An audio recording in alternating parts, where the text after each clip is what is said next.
Petri Wine brings you Basil Rathbone and the New Adventures of Sherlock Holmes.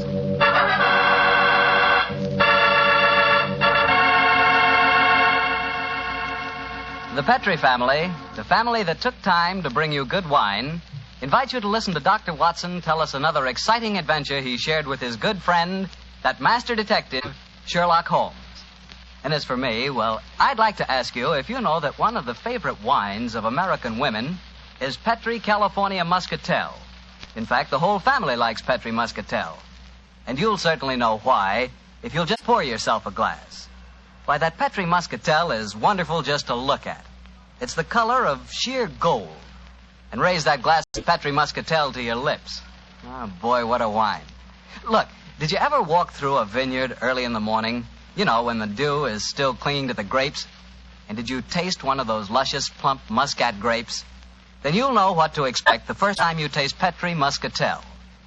Petri Muscatel brings you that same wonderful muscat flavor, right from the heart of the grape. Try serving Petri Muscatel after dinner by itself or with fruit or nuts. It's the perfect after-dinner wine. And serve it proudly because 5 letters, P-E-T-R-I, spell the proudest name in the history of American wine.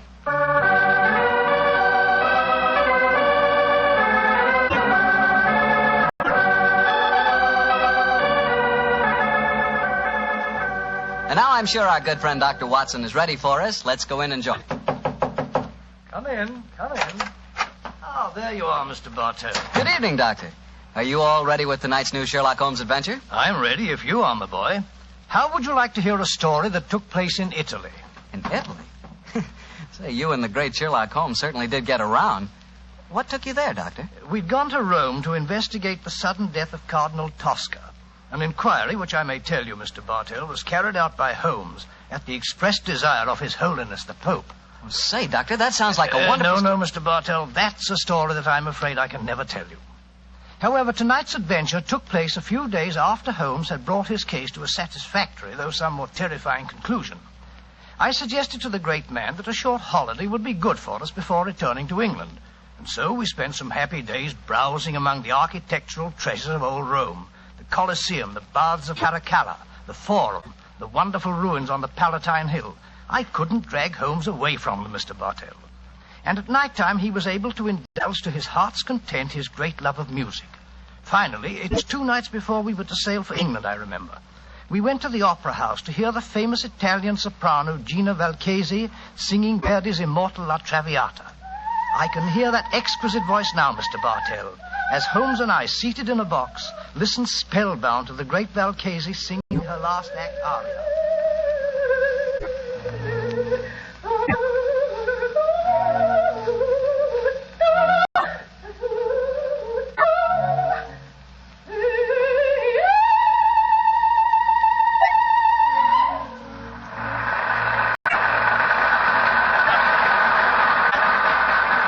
Watson. What a magnificent voice. Yes, it is, Holmes. A pity, though, that most opera stars who sing like nightingales seem to have the figures of unusually well-fed pouter pigeons.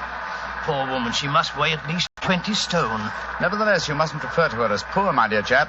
Despite her somewhat unfortunate proportions, Signora Gilda Valchesi remains one of the greatest and wealthiest of contemporary sopranos. Listen to the applause. Yes, undoubtedly she'll sing an encore. We might as well go back to her dressing room now. The opera's almost over. Why are we going back to her dressing room? Because during the last intermission, I received a note from her requesting my attendance. Oh, what did the note say? Well, it seems that the lady is not too popular with certain members of the opera company. Well, I've no wish to become entangled in any opera clash of temperaments. I confess I find myself not a little interested in meeting the lady. Shh. She's going to sing an encore.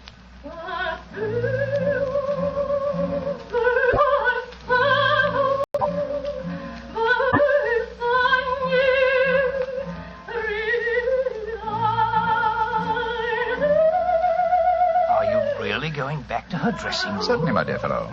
A summons from Gina Valchesi is no more to be disobeyed than a royal command.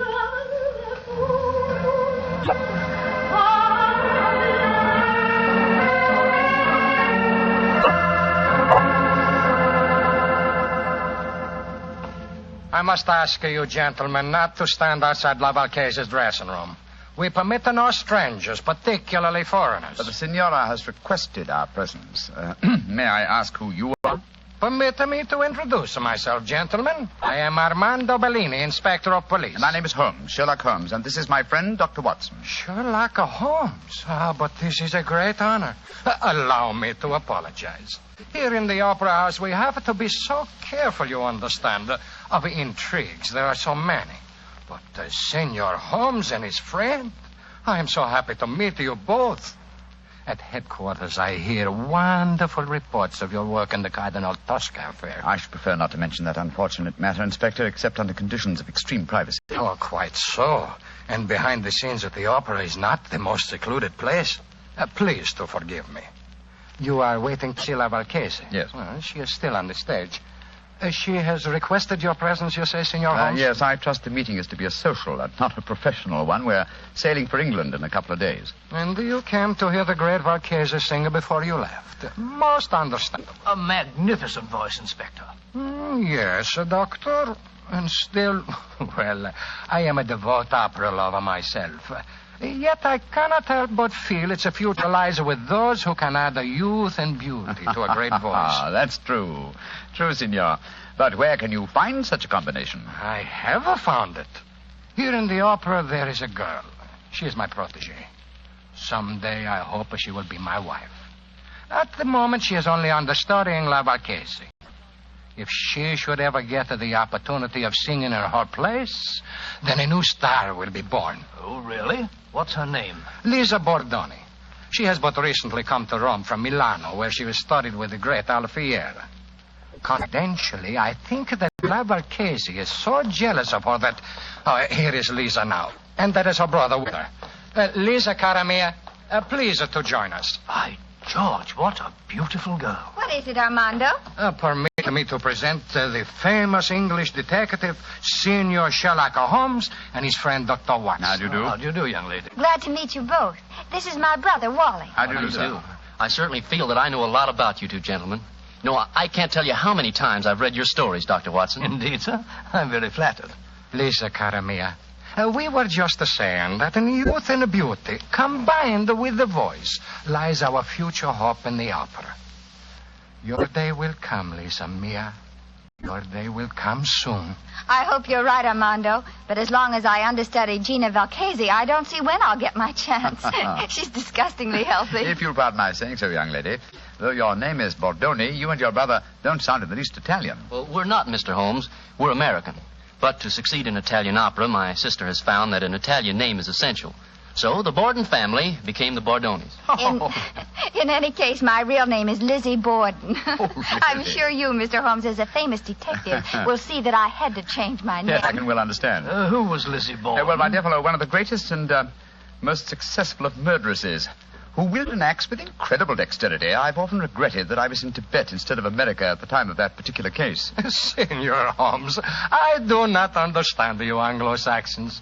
To me, a murderess is a murderess. Now, when you speak of a greatness in women, I feel... Oh, but here comes Gina Valchese now. I will introduce you. How many times must I tell you allow no one to stand outside my dressing room? Send them away. La Valchese is tired. But you wish to see Senor Sherlock Holmes, the famous detective. He has come here in answer to your request. Please, permit me to present him, and also his friend, Dr. Watson. How do you do, Senor? I'm greatly honored to meet you, Senora Valchese. And now, perhaps, if we may come into your dressing room and confer privately. Perdio. What would La Valchese have to say to a detective? I mean, you're not the police. A Spiro. Go away, all of you. Well, what do you think of that? She slammed the door in my face.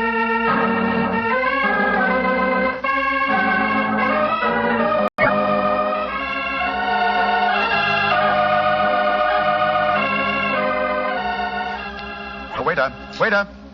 Si, senor. Bring me some more coffee, please. Si, senor. The very pleasant dining here on the hotel terrace, I must confess. Very. Amazingly warm, considering yesterday's snow. Yes, it is. Later, I suggest we pay another visit to the opera and hear La Valchese sing Gilda and Rigoletto. Upon my soul, Holmes, it seems to me that you're astonishingly casual after the way that woman insulted you last night, slamming the door in your face as if you were a tradesman. Shocking. What would you have me do, my dear chap? Force my way into her room, demand an apology, or have my friend challenge her to a duel in order to avenge my honor? Oh, don't try to be funny, Holmes. You know perfectly well what I mean. The lady asks you to come and see her, and when you do, she pretends she's never heard of you. And here it is nearly 24 hours later, and you've done absolutely nothing about it. Oh, dear old Watson. You're really quite upset over the affair, aren't you? Well, if it'll make you any happier, let me tell you, I have done something about it. I'm delighted to hear it. What? This morning, I was able to obtain a specimen of La Valchese's handwriting from an autographed picture in the possession of Inspector Bellini. I compared the writing with that on the note that I received in the box last night. It was the same, proving that the message I received was authentic. Oh, in that case, why did she snub you like that? Well, something was to frighten her, I suppose. Something or someone who was standing at the dressing room door with us. Well, who was there? Inspector Bellini, Lisa Bordoni, and her brother. Precisely, my dear fellow. Therefore, we may assume that La Valchese had no wish to recognize me in their presence. But if you think that, Holmes, why haven't you been in touch with her today? She may be in some dreadful danger. Oh, if she is, she can find me easily enough. And meanwhile, I'm perfectly happy to be left alone. The last 2 weeks have been sufficiently strenuous without becoming involved in some fresh case. On my soul, Holmes, you must be tired. I've never known you to be so indifferent to a case. Great Scott. Now, what is it, Watson? Look, walking towards us. It's Signora Valchese herself. Oh, and judging from the lady's expression, she seems to be in some distress. Good evening, Signora. Signor Holmes, I must speak Please to sit you. down, won't you? This is my colleague, Dr. Watson. How do you do? First, I must apologize for my behavior last night. It would have been dangerous if La Valchese had acknowledged that she had to communicate with you. That's just what my friend assumed, madam. Please speak quite freely now, Signora. No one can overhear us. Signor Holmes, I am being persecuted. My life is in danger. You must save me. You've been threatened. Si, Signor. And now today, tragedy has struck. My sister, my beloved Bella, lies near death from a murderous attack. An attack that was meant for me. Good Lord, what happened, madam? If you will please to keep quiet, and let La Valchese speak while I learn what happened. I'm so sorry, madam. This morning, I always myself take my dog for a walk. But this morning, I feel a trace of a cold. I asked my sister to take the dog for a walk. Please do understand that my sister is very much like me in appearance. Yes, I understand, Signora. Please continue. She walked alone in the park.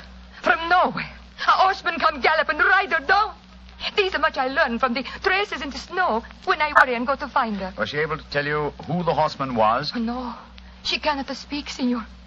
They say at the hospital that her skull is fractured, that she may not live. Signor Holmes, that attack, it was meant for me. You must protect me. Signora, I shall do everything in my power to... No! What's wrong, madam? Somewhere there is a cat. I know it. Make it go away. I cannot stand cats. They drive me mad. No!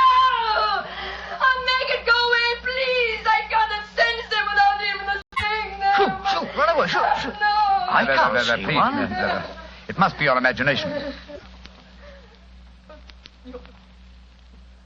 Signora, I am sorry to make such a scene, but I cannot bear to be near a cat.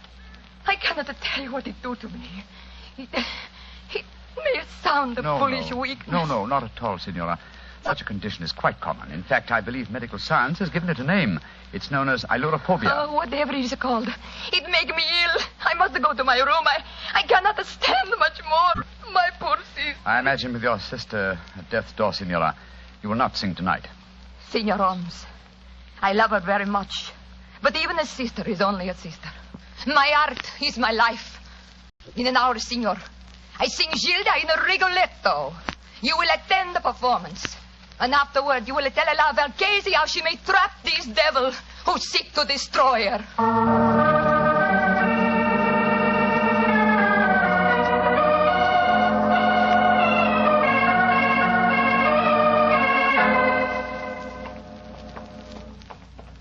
Holmes, it's after 9:30. We've missed quite a lot of the opera. It's hardly worth going to our box now. We've just been time to hear La Valchese sing the incomparable Caro Nome. Come on, old fella. Let's slip in quietly as we can. Seems to me we should have been in our box from the beginning of the performance. She asked you to keep an eye on her. That's true, old chap. But it occurred to me that an attack on her during the performance was unlikely, and that our time might be more profitably spent making inquiries at the riding academies. You drew a blank. We found no trace of that mysterious rider. No, but at least we tried. Here we are. Let's stand at the back of the theater for a few minutes.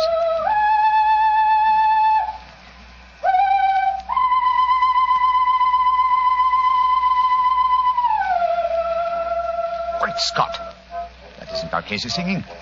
It's the understudy, Bellini's protege, the American girl, Lisa Bordoni. What a beautiful voice. Like one, but with a beautiful, wonderful range. Look here, we've no time to listen to her now. We must go to the Valchese's dressing room at once. We know she left for the theater tonight with the intention of singing. I'm very much afraid there's devil's work afoot, Watson.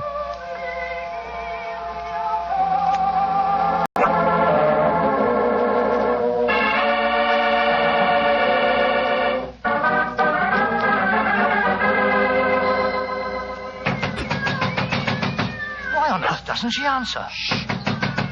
Listen. There are cats inside our dressing room. Come on, Watson. Locked. Put your shoulder to it. Come on, help me. Watson, come on. Once more. Come on, again. Now, Watson, here. Great Scott, she's unconscious, Watson. See what you can do for her. She must have fainted with fright. Yes, some fiend, knowing her deadly fear of cats, has locked her in here with half a dozen of them. Shoot, off with you, shoot. Her eyes are opening, Holmes. She's coming to. Signora Valchese. Her lips are moving. She's trying to speak. Signora Valchese, tell me, who did this to you? Great heavens! Her voice is gone. I've known many vicious crimes in my lifetime, Watson. But to murder a voice that was one of the treasures of the world, is as vile a killing as I've ever encountered.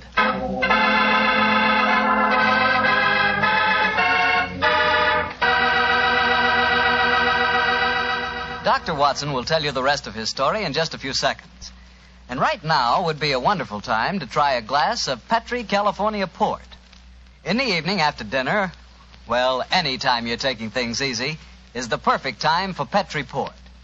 Petri Port is a rich red wine, the kind of wine you like to sip slowly, so you won't miss a drop of its truly fine flavor. I'm not kidding when I say you owe it to yourself and your family. Try Petri Port. In fact, you should try Petri Port and Petri Muscatel. So don't buy one, buy two. Buy both Port and Muscatel. Just be sure you get Petri, because Petri wine is always good wine. Well, Dr. Watson, so the great opera singer lost her voice when someone locked her in a room full of cats, huh? What did you and Sherlock Holmes do? We took Signor Valchese back to her hotel at once, and so it was properly taken care of. How did the understudy, Lisa Bordoni, make out, Doctor? Well, the tragedy that overtook Valchese gave her great chance. She received a tremendous ovation at the close of the performance, and it seemed certain that another star had been born. But let me tell you the story just as it happened, Mr. Bartell. A little later that night, Holmes and I were once again standing on the balcony of our hotel, watching a crowd of people that had assembled in the courtyard. You see that crowd, Watson? Yes, I suppose they've come here to acclaim the new star. No, my dear fellow. That crowd isn't planning a celebration. Look at them. Listen to their angry murmuring. I'm afraid there's going to be trouble. I don't like the look of it. Hello. Here comes Lisa Bordoni's brother, Wally. What's wrong, sir? Mr. Holmes. Mr. Holmes, you've got to do something. What's happened? Well, somehow the story about the cats in La Valchese's dressing room has spread. The crowd outside are saying that my sister, Lisa, planned the whole thing so that she could sing Valchese's part in the opera tonight. Where's your sister now? In a room at the hotel here. I managed to get her away from the crowd, and I locked her in. But that mob, I'm frightened for her. Here comes the official representative of law and order, Inspector Bellini. Wally, where is Lisa? I was just telling Mr. Holmes that I'd locked her in a room. Now, that crowd's in a dangerous mood, Bellini. What precautions are you taking? I have thrown a cordon of police around the hotel. The mob is getting out of our hand, and Lisa must be protected. As a matter of fact, the situation is even worse than the crowd knows. I have just been told that La Valchese's twin sister Bella died in the hospital tonight. That adds a murder charge. If the crowd knew about that, I tremble to think what might happen. Did you say that La Valchese's sister was a twin, Inspector? Si, Senor Holmes. She was her exact double in everything but voice. Indeed, how very illuminating. If you don't mind, I should like to have a few words in private with my friend, Dr. Watson. Excuse us for a moment, please. What do you make of it, Holmes? What do you, old chap? Well, the American girl seemed very charming and all that, but she might have done it. It had to be either her brother, or the inspector himself. They all had a motive for wanting La Valchese to lose her voice. but I must say I can't understand the motive behind the murder of her twin sister. I think I can give you the answer to that question in a very few minutes. But meanwhile, the mob gets uglier and uglier. The only way to avert violence, Watson, is to give them quick proof and a certainty of conviction. I must go back to Bellini and the young American. I want to keep an eye on them. Meanwhile, I want you to slip out and get me a cat. Cat? What on earth for? You'll find out soon enough. But Holmes, what kind of a cat? Oh, any kind, but hurry.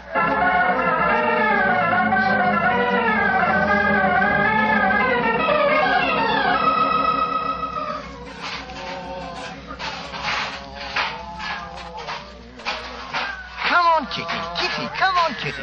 There's a good kitty. Here. What you do in the hotel kitchen, senor? Oh, you want to play with my cat? Oh, is he your cat? Charming little fellow.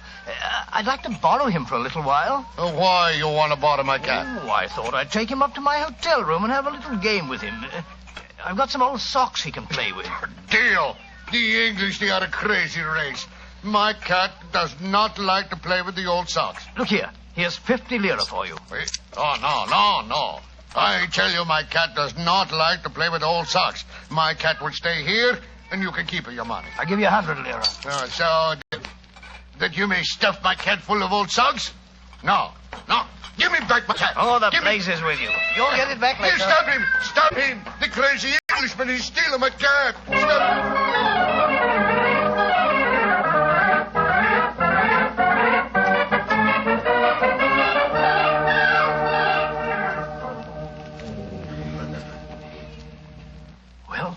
I've got the cat for you, Holmes, but I wish you'd tell me what we're doing outside Valcase's door with it.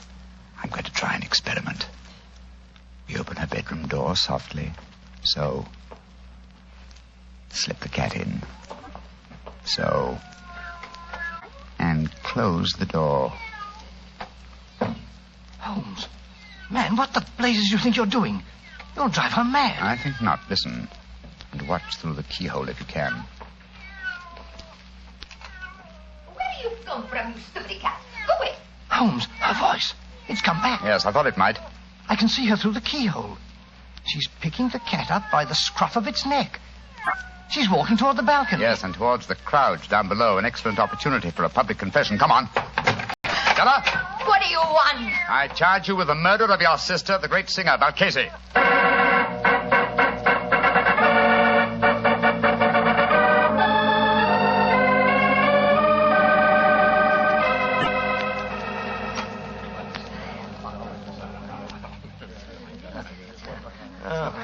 It was a magnificent, Senor Holmes. Magnificent. The way you forced her to confess on the balcony in a full sight of the mob. And so you saved Lisa. I can't thank you enough, Mr. Holmes. Nor can I. Though I still don't see how you guessed. She looked so much like her sister that she fooled even me, her understudy. Yes, it was an extremely cunning plot, Miss Bordone. The real Valcase sent me that note last night. When I met her at the dressing room door, she denied having sent for me because the few were there. I suppose that she suspected one of us. Oh, yes, obviously. And later, no doubt, she told her twin sister Bella about having sent me the message and also announced her intention of coming to see me.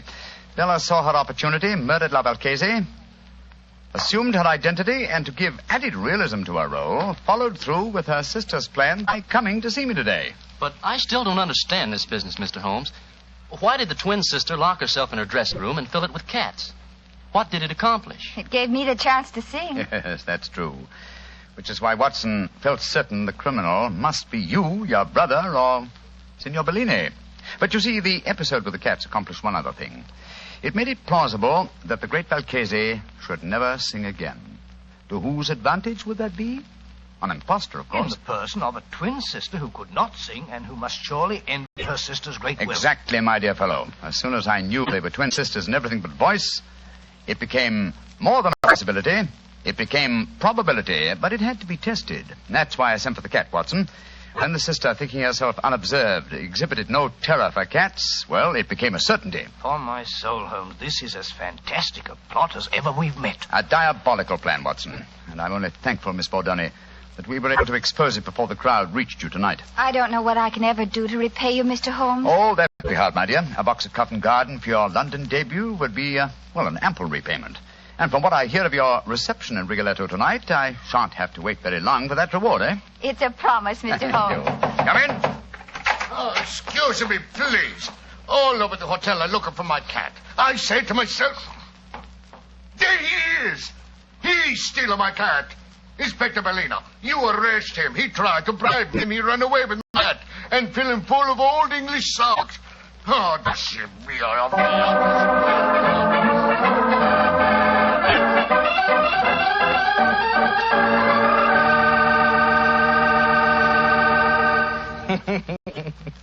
Doctor, I'd sure like to have a picture of you running away with that fellow's cat under your arm. You, a cat stealer. It's not a bit funny, Mr. Bartell. Believe me, it was most embarrassing. I know. But it was all for a good cause, and I think you were splendid about the whole thing. Incidentally, how'd you happen to look for a cat in the hotel kitchen? Oh, there's usually one round the back door of the kitchen. Haven't you ever wandered, backstage in a hotel? Fascinating. Oh, of course I have, but I've never been in a hotel kitchen. Then where were you? In the wine cellar. I should have known. Yes, Doctor, I like to look at bottles of Petri wine because when I see a Petri wine, I know I'm looking at a good wine. And Petri wine is good because of the Petri family. The Petri family first started making fine wine before the beginning of this century, generations ago. Since then, winemaking has been their heritage, handed on down from father to son. So you can take it for granted that the Petri family really knows how to turn luscious, sun-ripened grapes into clear, fragrant, delicious wine. And you can take it for granted, too, that the name Petri on a bottle of wine is more than a trademark. It's a personal assurance of the Petri family that every drop of wine in that bottle is good wine. You just can't go wrong with Petri wine because Petri took time to bring you good wine. Well, Dr. Watson, what story are you planning to tell us next week? Next week, Mr. Bartell, I'm going to tell you a strange adventure that Holmes and I had many, many years ago. It concerns a young girl, the mutilation of her doll, and the tragedy that overtook a certain wise woman from the mountains.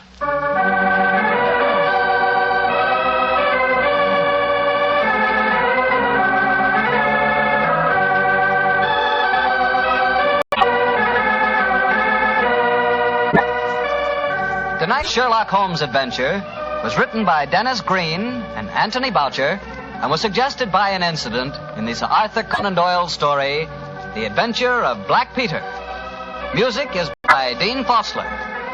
Mr. Rathbone appears through the courtesy of Metro-Goldwyn-Mayer, and tonight, Dr. Watson was played by Mr. Eric Snowden, who substituted for Mr. Nigel Bruce. Mr. Bruce is scheduled to return to the program next week.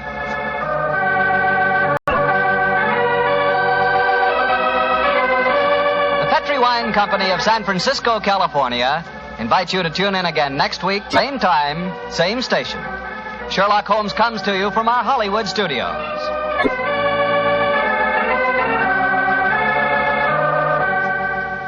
This is Harry Bartell saying goodnight for the Petri family.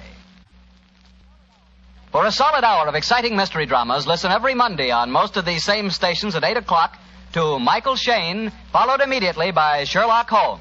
This is the Mutual Broadcasting System.